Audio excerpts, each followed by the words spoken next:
Olá, o meu nome é César Pereira, eu sou fellow do CIARB Brasil Branch e juntamente com a minha colega Cristina Mastrobono, vice-presidente do CIARB Brasil Branch, nós lhes damos as boas-vindas a mais um episódio do Momento CIARB Brasil. Hoje com o título Responsabilidade Pré-Contratual entre Direito Público e Direito Privado, na arbitragem e além. Eu, como sempre, gostaria de agradecer ao canal Arbitragem pela parceria nesse programa, junto com o CIARB Brasil Branch, e especialmente a F. Bonassa Advogados pelo patrocínio dessa temporada do Momento CIARB Brasil. Nós temos hoje a grande satisfação de ter conosco, para discutir esse tema, dois importantíssimos especialistas na matéria de responsabilidade civil, a professora Renata Steiner e o doutor Guilherme Reisdorfer. A professora Renata Steiner é fellow do CIARB, é doutora em Direito Civil pela USP, mestre em Direito Civil pela Federal do Paraná, é árbitra independente, professora de Direito Civil na FGV de São Paulo, é autora de obras específicas sobre esse tema, né, especialmente das obras Reparação de Danos, Interesse Positivo e Interesse Negativo. Uma outra obra que trata de um outro tema, também muito caro aqui a todos nós, que não diz respeito aqui à nossa discussão de hoje, mas muito importante, que são comentários à compra e venda, a CISG, a Convenção da ONU de Compra e Venda Internacional de Mercadorias, e um outro livro sobre descumprimento contratual, intitulado Descumprimento Contratual, Boa-Fé e Violação Positiva do Contrato. A Renata é uma das coordenadoras da Agire, que é uma newsletter gratuita sobre direito privado em ação, e essa newsletter contém publicações regulares a respeito de notas aprofundadas sobre temas de direito privado, juntamente nessa iniciativa, juntamente com as professoras Aline Terra e Gisela Sampaio. A Renata foi pesquisadora visitante na Universidade de Munique e de Augsburg, na Alemanha, e integra a lista de árbitros de diversas instituições de arbitragem e o conselho diretor da Arbitac. O Dr. Guilherme Reisdorfer é doutor e mestre em Direito Administrativo pela USP, sócio da Justem Pereira Oliveira e Talamini, em São Paulo, onde atua nas áreas de infraestrutura e de arbitragem. É autor também das obras Diálogo Competitivo, a respeito da nova lei de licitações e contratações administrativas, e Direito Urbanístico Contratual. E autor da recém-defendida tese de doutoramento na USP, intitulada justamente Relação Jurídica Pré-Contratual e Responsabilidade Civil do Estado, a reparação de danos pela decisão de não contratar. O Guilherme participa também do Comitê de Contratações Públicas do IBDIC, do Instituto Brasileiro de Direito da Construção. Vocês veem, então, que a Renata e o Guilherme compõem uma dupla muito apropriada para a discussão desse tema a partir de dois ângulos distintos, um ângulo de direito privado e um ângulo de direito público. E além dessa característica peculiar aqui para nossa discussão, e além de serem brilhantes profissionais e doutrinadores, a Renata e o Guilherme são casados, um com o outro, pais de uma menina, logo mais de um menino, e então é com muita alegria que eu agradeço a disponibilidade de vocês para vir aqui conversar conosco hoje, e parabenizo vocês por toda essa trajetória de sucesso até esse momento. É uma satisfação mesmo ter vocês aqui conosco. Eu, com isso, passo a palavra à Cristina, para que nós possamos iniciar efetivamente a conversa com vocês. Obrigado. Obrigada, César, por essa ótima introdução. Eu queria mais uma vez agradecer aqui a Renata e o Guilherme por participarem, darem um pouco do tempo para participar desse evento, né, dessa nossa discussão, e eu vou começar fazendo direcionando a minha pergunta primeiro para a Renata. Renata, o título do nosso episódio, ele já sugere que o tema da responsabilidade pré-contratual transcende o campo da arbitragem. Bom, isso parece intuitivo, né? Uma vez que a arbitragem, ela deriva de um consenso e a responsabilidade pré-contratual tem a ver com alguma situação que ocorreu antes da formação do contrato ou do consenso. Você poderia, então, começar tratando da natureza e amplitude da responsabilidade pré-contratual e como a discussão sobre ela poderia chegar, ao final, a uma arbitragem? Obrigada, Cristina, pela pergunta. Eu agradeço também ao CIARB pela oportunidade de estar aqui ao lado do Guilherme. Cumprimento, então, o César e a Cristina, e também agradeço ao canal Arbitragem por ser nosso host hoje. Cristina, a tua pergunta, ela toca um tema sensível, de fato, porque usualmente as disputas arbitrais dizem respeito à responsabilidade contratual, e a responsabilidade pré-contratual estaria fora, né, do âmbito mais natural da arbitragem. Entretanto, a responsabilidade pré-contratual, dando um passo atrás, ela nem sempre ela decorre de atos que ocorreram na inexistência de um contrato. E aí eu explico a partir de alguns grupos de casos, né?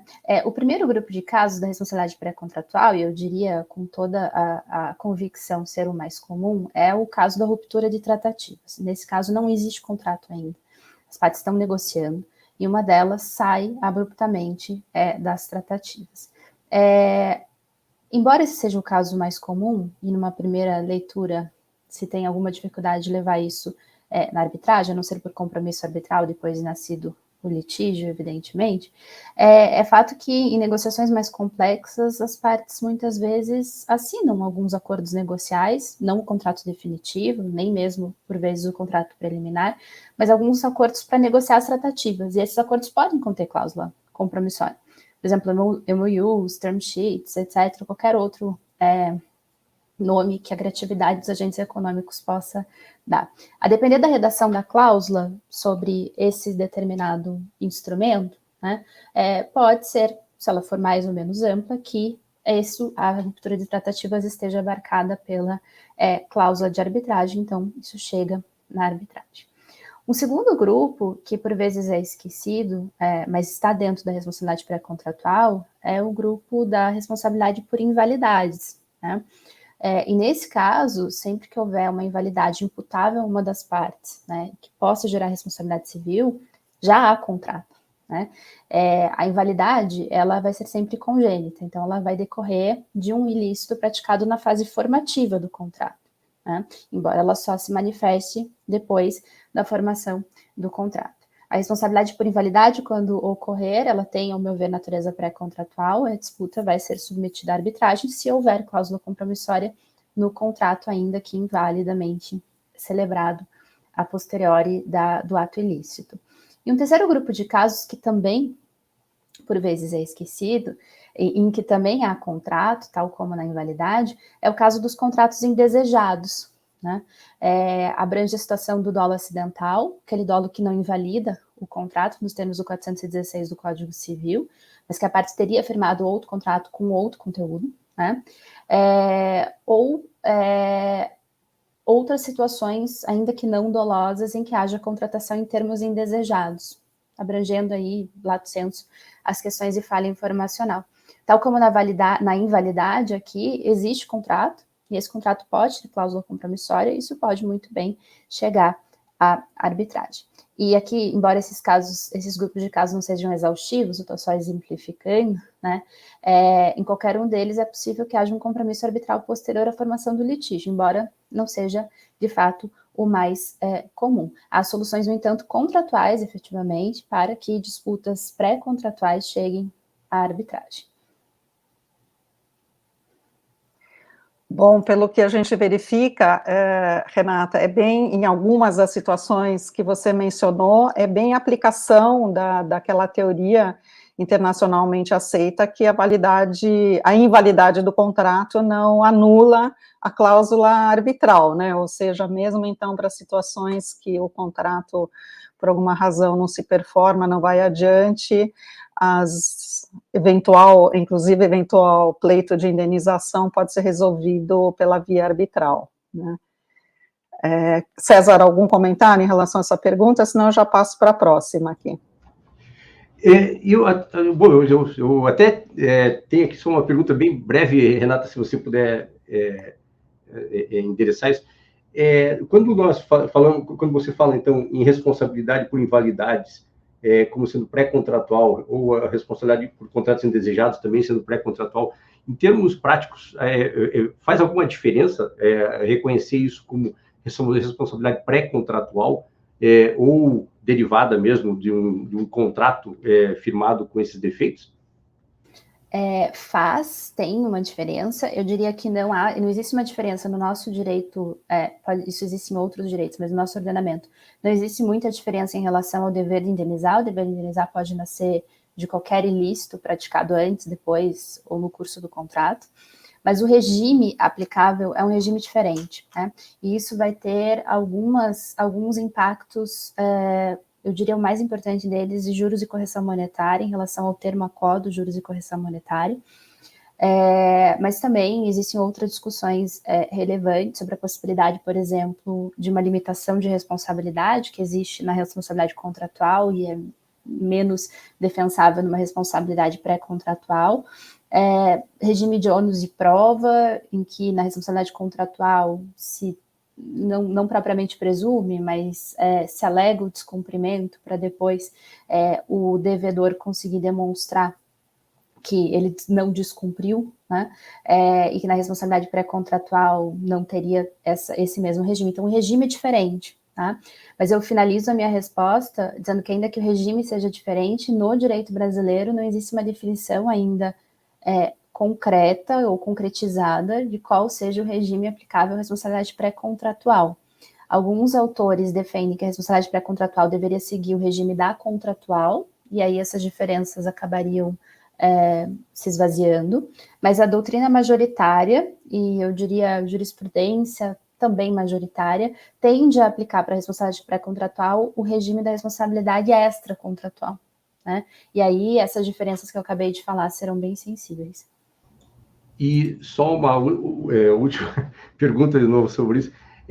Sobre esse último ponto que você mencionou, você vê algum risco de se iniciar uma discussão, então, a partir dessa diferença, dessa aplicação da responsabilidade extracontratual nesses casos, uma discussão a respeito do escopo, da amplitude da convenção de arbitragem, no sentido de que a convenção estabelecida num contrato indesejado ou inválido não abrangeria essa discussão pré-contratual por se aplicar a ela um regime de responsabilidade extracontratual? É super interessante a sua pergunta. A minha primeira resposta seria: o regime aplicável não é definidor aí da amplitude da cláusula de arbitragem. O que vai depender a redação da cláusula, né? Em geral, quando as redações elas são amplas, e normalmente é esse o padrão que costuma se utilizar, né? Os padrões, por exemplo, das câmaras de arbitragem, para os litígios que surgem envolvendo as partes relacionados àquele contrato, né, eu consigo com bastante segurança relacionar isso à cláusula de arbitragem. Mas se as partes optarem por uma cláusula mais restritiva, né, essa questão pode sim surgir de saber se a responsabilidade, o regime da responsabilidade, ele colocaria aquela disputa para fora da cláusula de arbitragem. Mas, em princípio, adotadas essas cláusulas gerais de arbitragem que nós costumamos ver, né, isso estaria dentro do escopo da arbitragem contratada. Ótimo. Obrigado, Renata. Obrigado, Cris. Nossa, eu acho que só esse tema a gente já poderia discutir aqui muito, né? Até assim, o alcance com a jurisdição do tribunal a se considerar se a responsabilidade é o mesmo regime da extracontratual ou contratual, enfim. Mas vamos adiante, porque a gente tem bastante temas aqui a explorar ainda, e agora eu me volto para o Guilherme. Guilherme, a sua tese, então, que você recentemente defendeu e que foi brilhantemente aprovada, que é a relação jurídica pré-contratual e responsabilidade civil do Estado, a reparação de danos pela decisão de não contratar, né?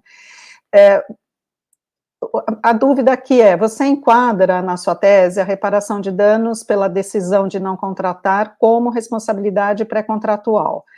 Essa é a mesma responsabilidade verificada nas relações privadas ou sua natureza no direito público é distinta? Qual é o papel da boa-fé na responsabilidade pré-contratual do Estado? E mais para finalizar agora, olhando pelo outro lado da moeda, o particular que frustra, dificulta ou retarda uma contratação pública tem também alguma responsabilidade pré-contratual em relação ao ente público? Oi, Cristina. Oi, César. Oi, Renata. É um prazer estar aqui. Obrigado novamente pelo convite. Fico muito honrado de participar desse momento FIAB com 3 profissionais que eu admiro tanto. Agradeço também ao canal Arbitragem a oportunidade. Vou tentar seguir aqui a ordem das suas perguntas, Cristina. Bom, primeiro ponto, eu entendo que a lógica da responsabilidade pré-contratual, tal como extraída da lei civil, apresenta alguns traços gerais, que são traços de direito comum e não de direito privado, e que nessa condição se aplicam às relações públicas, ainda que esses campos permaneçam distintos entre si, com peculiaridades muito marcantes. Para efeitos de comparação, no direito privado é sabido que há grande protagonismo da boa-fé para pautar a conduta pré-contratual das partes. Isso ocorre porque não existe uma disciplina pormenorizada na legislação sobre os atos e etapas de negociação. Prevalece aí, nesse espaço, a autonomia privada.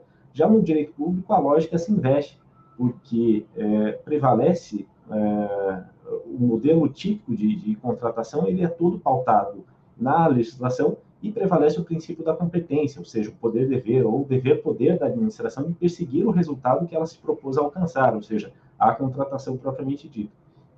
Então, aqui, no lugar da boa-fé, a grande pauta de conduta é o princípio da legalidade e resta, por consequência, um espaço residual à boa-fé. Parece que isso já permite antever a diferença entre os dois âmbitos. De modo que, para sintetizar esse raciocínio, quanto maior for a indeterminação das atividades e condutas pré-contratuais, tanto maior será a aplicação, o espaço de aplicação da boa-fé, que significa dizer que a boa-fé cede lugar à legalidade na mesma medida em que a lei vem a evidenciar o que as partes devem fazer e como devem fazer ao longo das tratativas pré-negociais.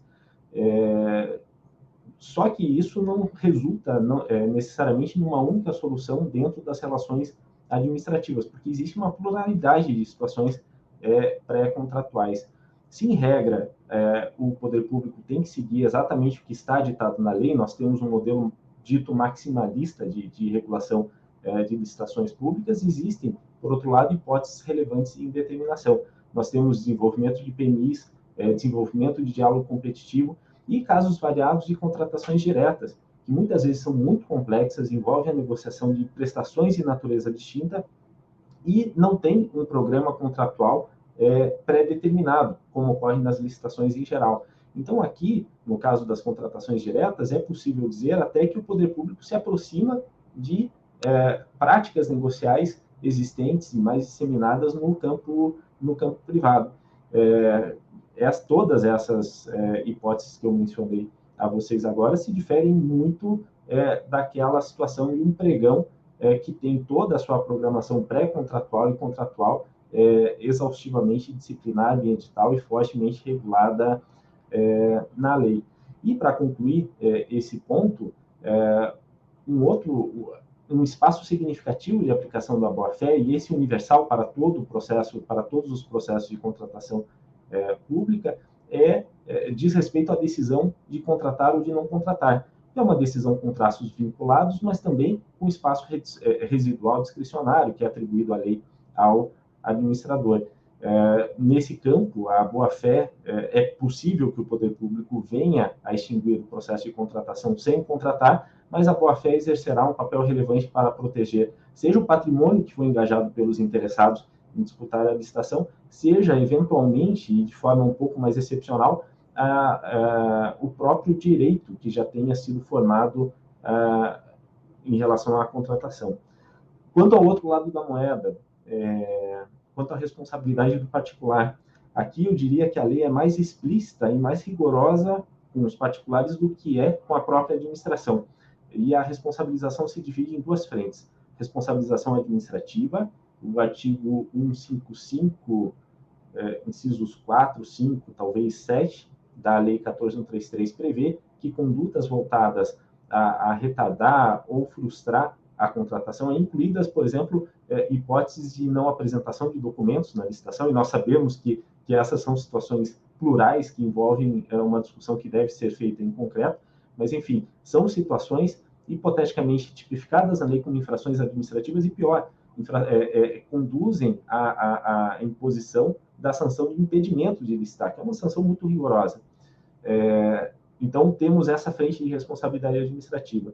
E temos a frente de responsabilidade civil, quando a Lei 14.133 prevê que, nessas situações, a administração encontra-se autorizada a executar a garantia de proposta. Então, me parece aí que há uma multa compensatória, uma sanção civil, que serviria para liquidar danos em favor da administração pública. Eu espero ter coberto todos os pontos das suas perguntas. Sim, uma dúvida que eu fiquei só, se a gente for considerar, assim, do ponto de vista da boa-fé e da quebra de uma conduta de boa-fé para ensejar uma indenização, né? Porque de um lado a gente tem a boa-fé, do outro lado, como você mencionou, tem o princípio da legalidade. Então, inicialmente entraria a questão, porque muitas vezes a administração ela não pode efetivamente ir adiante com o contrato por força da aplicação do princípio da legalidade. Vamos dizer, por exemplo, um orçamento que acaba, não tem mais aquele orçamento, é impossível seguir adiante com aquela contratação. Vamos pensar numa hipótese aqui bem radical, né? Aí, não indo adiante com essa contratação, em função do princípio da legalidade, como se encaixa a boa-fé nessa situação? Essa foi uma discussão que veio evoluindo no direito brasileiro, especialmente a partir da década de 70, e sempre com pautas relativamente largas. Nós sabemos que é difícil operacionalizar o princípio da boa-fé, ele tem um conteúdo intuitivo, ele tem um conteúdo técnico, mas, num terceiro grau, existe uma dificuldade de aplicá-lo em termos objetivos, enfim, criar um sistema de aplicação da boa-fé, especialmente no direito público. E existe uma outra pauta geral, que é o artigo 37, parágrafo 6º da Constituição, que prevê lá a responsabilidade civil do Estado, e normalmente existem duas posições divergentes, aqueles que interpretam essa cláusula como uma cláusula muito ampla de responsabilidade e aqueles que simplesmente indicam que a lei, no caso a lei 866, quando no artigo 49 afastava a indenização, poderia conviver com essa previsão constitucional de responsabilidade.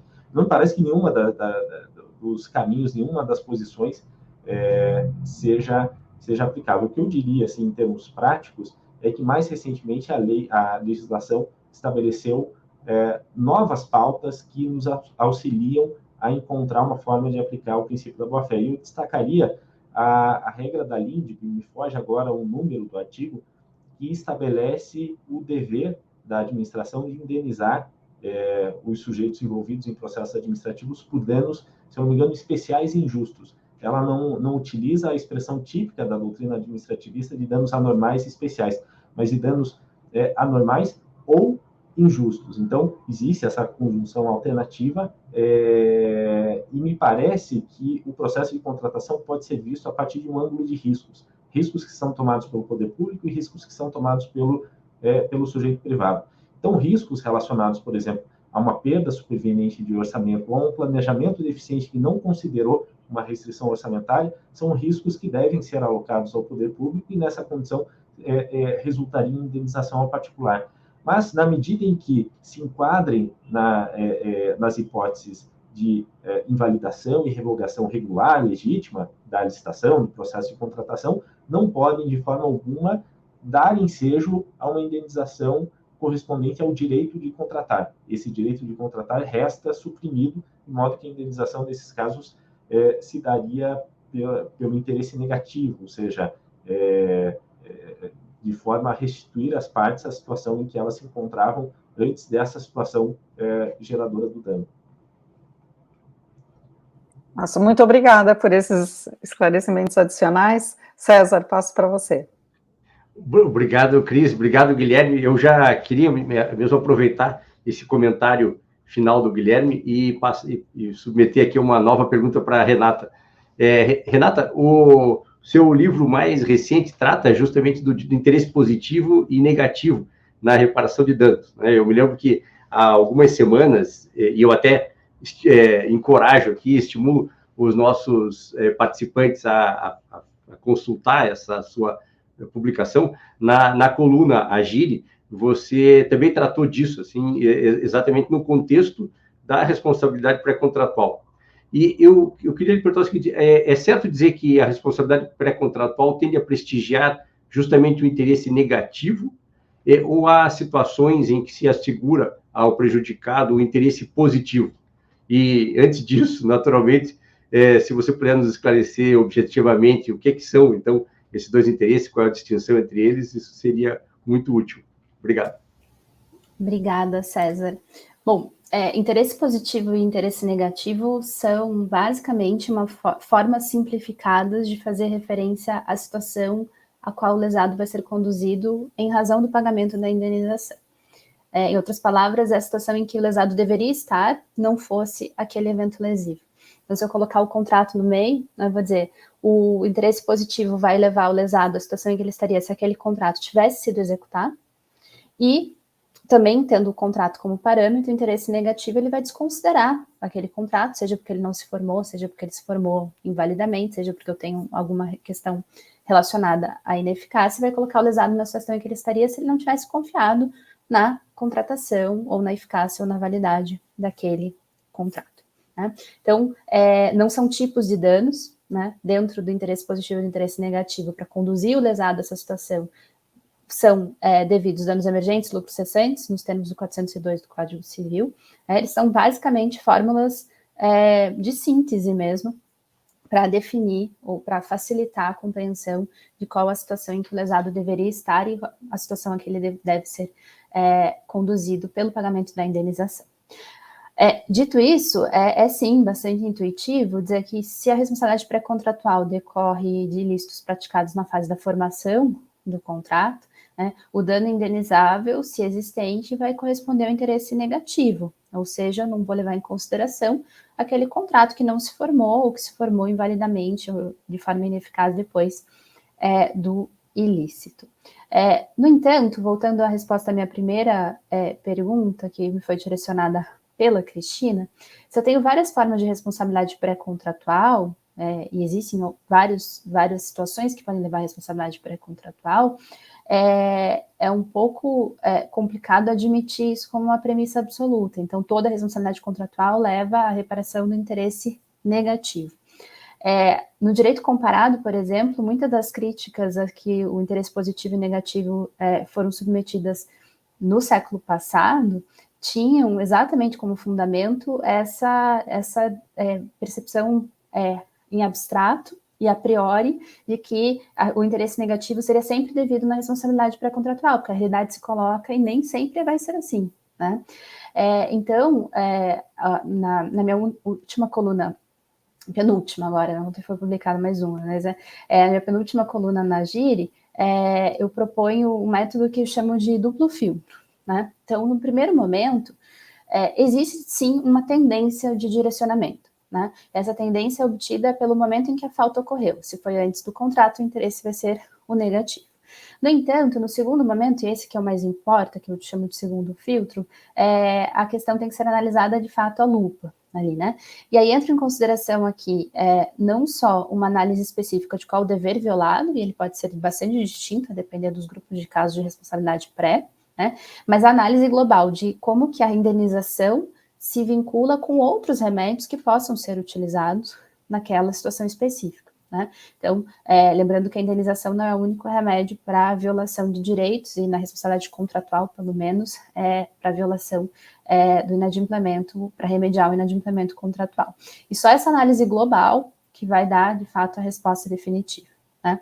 Como exemplo, é possível que as negociações tenham evoluído a tal ponto, né, que as partes tenham atingido o que pode se chamar de ponto sem retorno, né? Elas não estão mais numa fase de tratativas, mas elas estão numa fase que, basicamente, só falta colocar a caneta no papel e assinar aquele contrato. Nesse caso, a despeito de não haver ainda uma formalização da relação contratual, muitas vezes não haver ainda o consentimento claro, né, elas já criaram entre elas um dever de contratar. Nessa situação, por exemplo, embora a responsabilidade possa ser considerada como pré-contratual, eu entendo que essa tendência do primeiro filtro se inverte. A reparação não é pelo interesse negativo, mas sim pelo interesse positivo. Mas isso tem que ser visto, evidentemente, caso a caso, evitando essa ligação a priorística que pode levar a resultados incorretos e, portanto, indesejados. Obrigado, Renata. E, de fato, eu reitero aqui o convite para que os nossos participantes aqui consultem a coluna Agire e leiam lá o seu comentário mais detalhado assim, a respeito desse tema que é tão relevante. E seguindo aqui com as questões que nós queríamos apresentar para vocês, eu queria voltar para o Guilherme e voltar ao tema da arbitragem. A Renata, justamente na primeira resposta, especificou assim, as situações muito claras em que é possível, sim, a discussão de responsabilidade pré-contratual em arbitragem.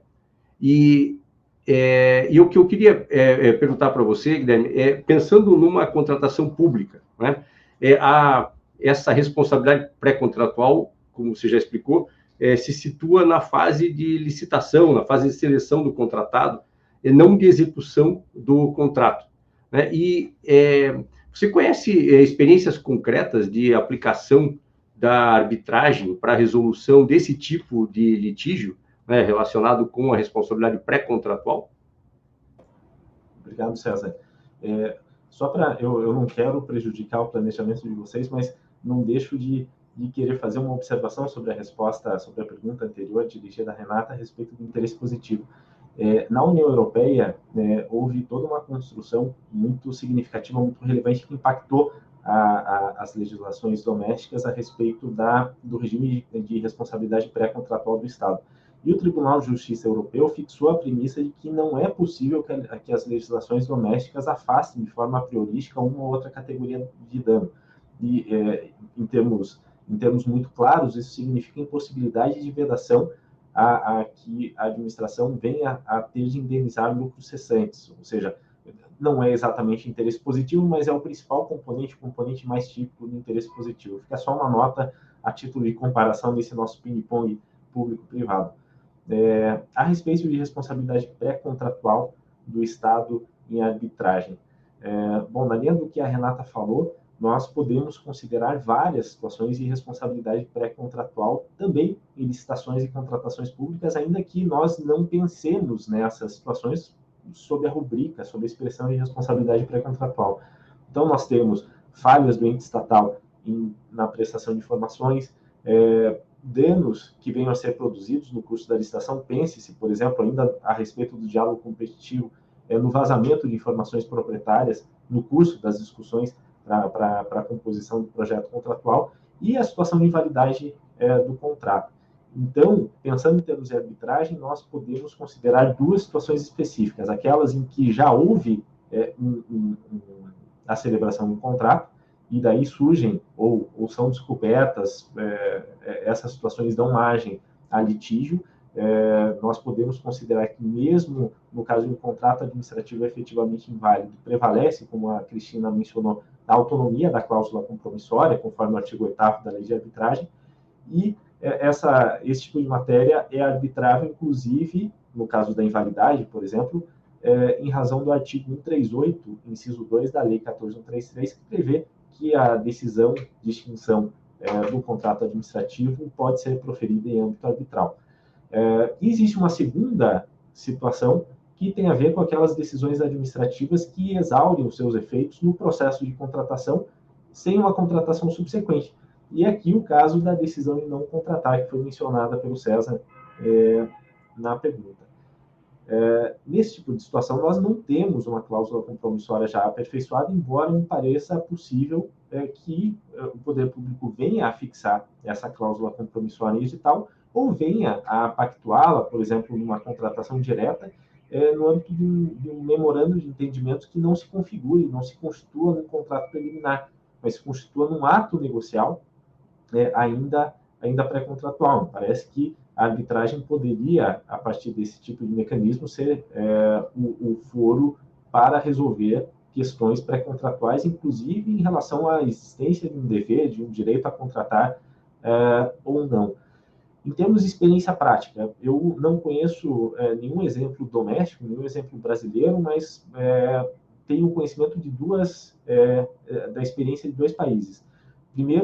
O primeiro caso é o da Holanda. Na Holanda, pelo menos até o início desse século, era frequente que a administração estipulasse cláusulas compromissórias para discutir aspectos relacionados à formação do contrato administrativo. Essa foi uma prática que veio a ser reduzida, entre outras razões, pelo fato de que há uma grande controvérsia sobre se as normas comunitárias que visam a proteger o mercado comum e evitar protecionismo seriam normas de ordem pública ou não. E são normas que dizem respeito à determinação da responsabilidade pré-contratual do Estado. E existia também um outro problema, que é o fato de que a arbitragem não se comunica com o sistema de revisão de decisões domésticas que vai até o Tribunal de Justiça da União Europeia.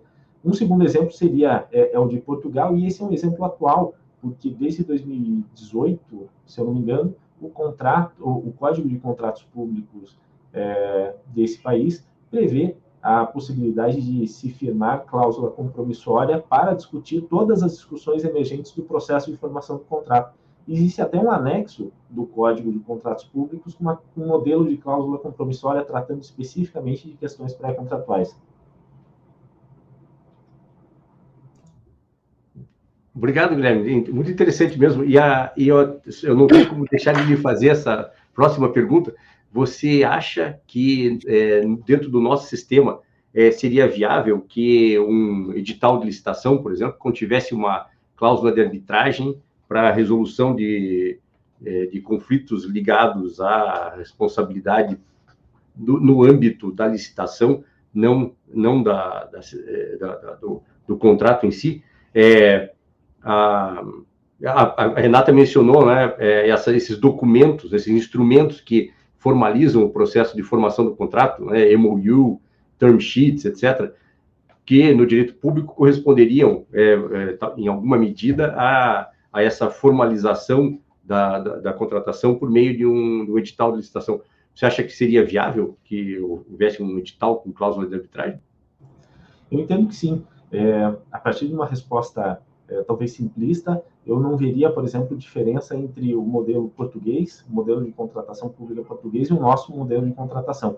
É certo que aqui nós tratamos de questões extracontratuais, mas me parece que é plenamente possível, dentro do espaço de autonomia administrativa, que o poder público venha a fixar que questões, disputas emergentes do processo de contratação terão de ser resolvidas via arbitragem, até eventualmente por árbitro de emergência, para discutir questões relacionadas à classificação, análise de documentação e assim por diante. Existe um julgado do STJ, um julgado muito emblemático para fins de responsabilidade pré-contratual do Estado, se eu não me engano, relatado pelo ministro Rui Rosado de Aguiar, que reconhece uma vinculação negocial das partes. Havia lá um memorando de entendimento firmado pelo Ministério da Fazenda, se eu não me engano, em um dado particular, e, embora não reconhecendo a natureza contratual desse memorando de entendimento, ou seja, poderíamos equipará-lo ao edital, o STJ reconheceu ali uma vinculação negocial do poder público de seguir as condições ali previstas.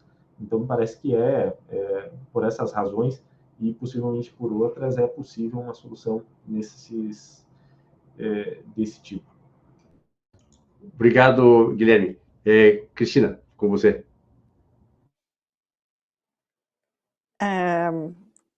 Bom, dado o adiantado da hora, a gente vai ter que fazer aqui alguns ajustes e não podemos prosseguir da maneira como nós queríamos.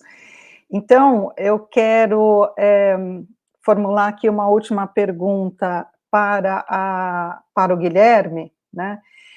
Guilherme, nós estamos juntos, como o César já mencionou, nós estamos juntos no IBDI, que é Instituto Brasileiro de Direito da Construção, no Comitê de Contratações Públicas, especificamente também no Subcomitê de Concessões e PPPs.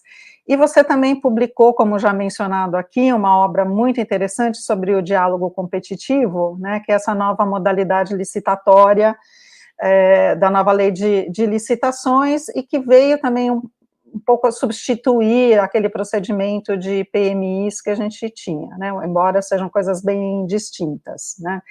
Eu queria que você reforçasse aqui um pouco como você vê as perspectivas da nova lei, que provavelmente substituirá de modo definitivo a maior parte da legislação de licitações a partir do final de 2023. Obrigado, Cristina. Me parece que existem dois consensos, ou dois quase consensos. Um é de que a Lei 14.133 poderia ter ido além do que foi, e outro de que, de qualquer modo, do jeito que se encontra, apresenta diversos avanços. Eu diria que um dos avanços é o fato de ela promover ou incentivar uma espécie de reforma administrativa no sentido de impor ao ente contratante público requisitos de governança, planejamento, segregação de funções. Um segundo ponto importante tem a ver com isso que você mencionou em sua pergunta.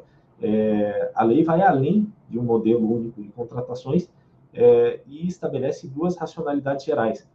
Por um lado, para compras de menor complexidade, ela consolida mecanismos de racionalização, simplificação, centralização, como os procedimentos auxiliares de licitação, como catálogos de padronização, entre outros. E, na outra ponta, nós temos o diálogo competitivo como uma modalidade de licitação flexível, que incorpora técnicas negociais que antes o poder público só conseguiria alcançar em processo de contratação direta, para que ele, então, planeje, dentro da própria licitação, contratações complexas em conjunto com o mercado. Eu diria que ainda, a respeito aqui da nossa conversa específica, nós temos como uma inovação marcante o parágrafo único do artigo 147, que estabelece uma regra geral de responsabilidade civil do Estado nos casos de invalidade. Me parece que essa é uma regra confirmatória de uma guinada da legislação para indicar a responsabilidade do Estado quando invalida a licitação. E há também, ainda tratando da nossa temática aqui, um passo importante, que é o fato de a lei não propriamente inovar, mas consolidar o reconhecimento de práticas de resolução de disputas que já existiam, mas o reconhecimento expresso e geral de arbitragem, mediação, dispute boards é muito relevante dentro de uma cultura fortemente legalista que nós temos de licitações e contratações. Existem muitos pontos da lei, eu destacaria esses. Tá certo, um ótimo, muito enfoque bem recortado e importante para a nossa discussão de hoje.